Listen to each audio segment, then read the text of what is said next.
ஹாய்ப்பா, good morning. இன்றைக்கி lunch பாக்ஸ்க்கு என்ன கட்ட போகிறோன்னா, மைதா மாவு எடுத்து வச்சுருக்கேன். அதில் கொஞ்சமாக தேவையான அளவு உப்பு போட்டுக்கலாம். பீட்ரூட்டில் சும்மா சப்பாத்தி மாதிரி பரோட்டா மாதிரி தான் செய்ய போகிறோம். அதனால் பீட்ரூட்டில் தேவையான அளவு உப்பு சேர்த்துட்டு, அது கூட ஒரு பீட்ரூட் எடுத்துகிட்டு நல்லா தோல் சீவிட்டு அலசிட்டு கட் பண்ணி நம்ம மிக்ஸி ஜாரில் போட்டு எடுத்துக்கலாம். நான் அந்த ஜூஸை மட்டும் எடுக்கலை, அரைச்சிட்டு அதை அப்படியே இதில் போட்டுட்டேன். இப்போ சாஃப்டாக ஸ்மூத்தாக பசிச்சிடலாம். கலரும் நல்லாயிருக்கும், உடம்புக்கும் ரொம்ப நல்லது. இப்போ பீட்ரூட்டு கேரட் இதெல்லாம் என்ன மாதிரி இதில் சேர்க்கணுமோ அதில் சேர்த்துட்டோம்னா டேஸ்ட்டாகவும் இருக்கும், பசங்களும் விருப்பப்பட்டு சாப்பிடுவாங்க, கலர்ஃபுல்லாக இருக்கும். இப்போ சூப்பராக பசஞ்சாச்சு. இப்போ பாத்திரம் மாதிரி இதை மூடி வச்சிடலாம். இப்போ இது திரட்டுறதுக்கே என்ன பண்ணணும்னு பார்த்துடலாம். இப்போ வந்து சூப்பராக நான் வந்து அந்த சிலிக்கான் இது மாதிரி வச்சுருக்கேன். அதை வந்து பூரி பலகை இருக்குது, அதில் விரிச்சிட்டு இந்த மாவை வந்து சூப்பராக திரட்டிடலாம். ஓரளவு பெருசாகவும் இல்லாமல் சின்னதாகவும் இல்லாமல் மீடியம் சைஸில் திரட்டிடலாம். நான் வந்து கொஞ்சம் தண்ணியாக பசஞ்சிட்டேங்க, அதனால் ரொம்ப வளவலன்னு இருந்தது. ஆனாலும் கஷ்டப்பட்டு மாவை அதிகமாக போட்டு திரட்டி எடுத்துட்டேன். ரவுண்டாக திரட்டி எடுத்துகிட்டு நம்ம ஒன்று ஒன்றா சுட்டு எடுத்துடலாம்.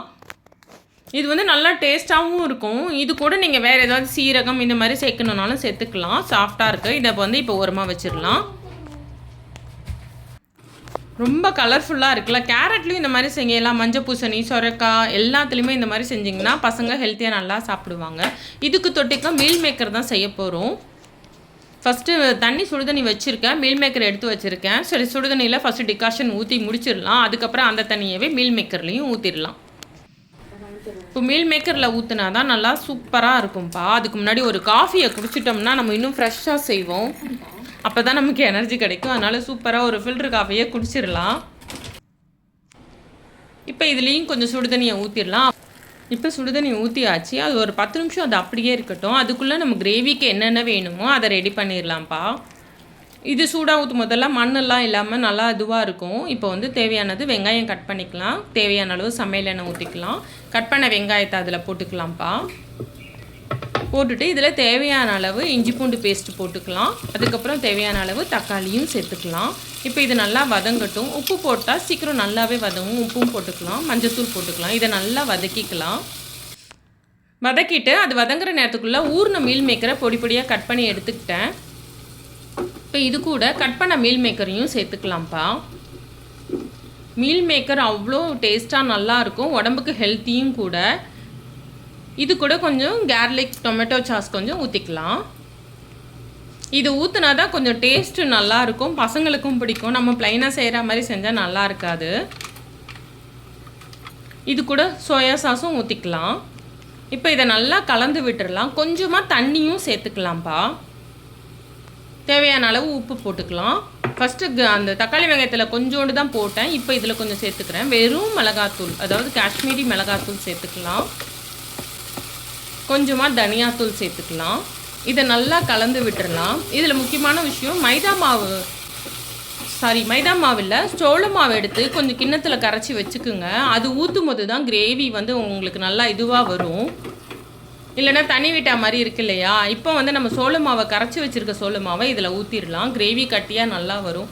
எந்த கிரேவி செஞ்சாலும் நமக்கு கொஞ்சம் தண்ணி விட்டா மாதிரி இருக்குன்னா சோள மாவு ஊற்றினோம்னா டைட்டாக சூப்பராக கிரேவி நல்லாயிருக்கும். ஊற்றின உடனே கெட்டிப்பட்டுரும். இப்போ கொத்தமல்லி தூவினோம்னா சூப்பரான ஒரு மீல் மேக்கர் கிரேவி ரெடி ஆயிடுச்சுப்பா. இன்றைக்கி லஞ்ச் பாக்ஸ்க்கு நமக்கு சூப்பராக பீட்ரூட் சப்பாத்தியும் மீல் மேக்கர் கிரேவியும் தான்ப்பா. வாங்க லஞ்ச் பாக்ஸ் கட்டிடலாம். என் பொண்ணுக்கு மீல் மேக்கர்னால் சிக்கனை விட ரொம்ப பிடிக்கும் மீல் மேக்கர். அதனால் நீ நிறையா வச்சுக்கோ, நாங்கள் கம்மியாக தான் சாப்பிடுவோம்னு சொல்லிட்டு நிறையா வச்சாச்சு. சப்பாத்தியை கட் பண்ணி வச்சுருந்தேன், அதுவும் அவளுக்கு தேவையான அளவு எடுத்துக்கிட்டேன். இப்போ லஞ்ச் பாக்ஸும் கட்டியாச்சு. இப்போ வந்து இது வந்து சப்ஜா விதை. பாடி ரொம்ப ஹீட்டாக இருக்குன்னா முதல் நாள் நைட்டு இந்த மாதிரி ஊற வைக்கலாம். இல்லைனா இது 10 நிமிஷம் முன்னாடியே கூட ஊறிடும், அப்போ கூட ஊற வச்சிடலாம். நம்ம கிச்சன் இந்த நிலமையில தான் இருக்குது. வாங்க கிச்சனை தொடச்சிட்டு பாத்திரம்லாம் தேய்ச்சி க்ளீன் பண்ணிடலாம். இன்றைக்கி பாத்திரம்லாம் வந்து இந்த அளவு தான், கம்மியாக தான்ப்பா இருக்குது, பெருசாக எதுவும் இல்லை. எது எங்கெங்கே வைக்கணுமோ அதை வச்சுட்டு சூப்பராக க்ளீன் பண்ணிடலாம். கிளம்பியாச்சா?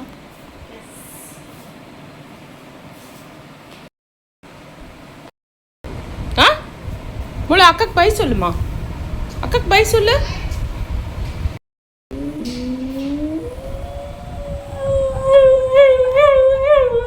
அக்காக்கு பை சொல்லு.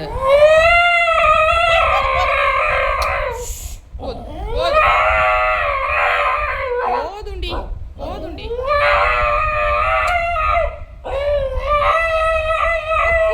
எப்படி பை சொன்னான் பார்த்தீங்களா? பை சொல்லிட்டு அவன் வந்து அப்படியே எனக்கு சோறு சீக்கிரம் போட்டுரு டைம் ஆயிடுச்சுன்னு சொல்கிறான். அப்போ தான் அவன் அப்படி கத்துவான்.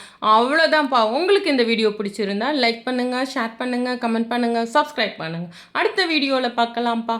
பாய்.